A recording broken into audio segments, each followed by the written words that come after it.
আসসালামু আলাইকুম। আমি একটা কথা বলতে চাইতেছি। আমাদের ইরাক আমাদের মুসলিম রাষ্ট্র, আমরা হিসেবে মুসলিম রাষ্ট্র, ঠিক আছে।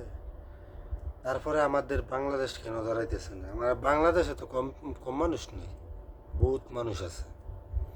প্রায় 18 কোটি, 18 কোটি মানে প্রায় 18 কোটি 24 কোটির মতো মানুষ হয়ে যাবো, 24 কোটি, ঠিক আছে। তো আমি একটা কথা বলতে চাইতেছি, ডক্টর ইনু স্যার, আপনি যুদ্ধের লেগে প্রস্তুত নেন, সমস্যা নেই। আপনি কোনো চিন্তা করেন না, আমরা যুদ্ধ লেগে প্রস্তুত নেন, আমরা আছি আমাকে জীবন দিয়ে হইল, ঠিক আছে। আমরা মুসলিম রাষ্ট্র স্বাধীন করব, মুসলিম রাষ্ট্র আমরা স্বাধীন করবো, আমরা জীবন দিয়ে হইল, ঠিক আছে।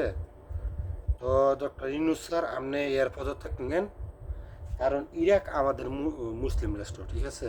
ইরাক আমাদের মুসলিম রাষ্ট্র। আজকে ইরাকের মধ্যে অনেক মুসলিম মারা গেছে, এই কথা আপনার চিন্তা করতে হইব, এই কথা আপনার ভাবতে হইব, চিন্তা করুন লাগবে। কারণ মুসলিম রাষ্ট্র মনে করেন যে এইটাও আপনার চিন্তা করতে হইব, ঠিক আছে। এইটাও চিন্তা করতে হইব। তো ইউনূস স্যার, আপনি যত সম্ভব পারেন নিরাপত্তা নেন।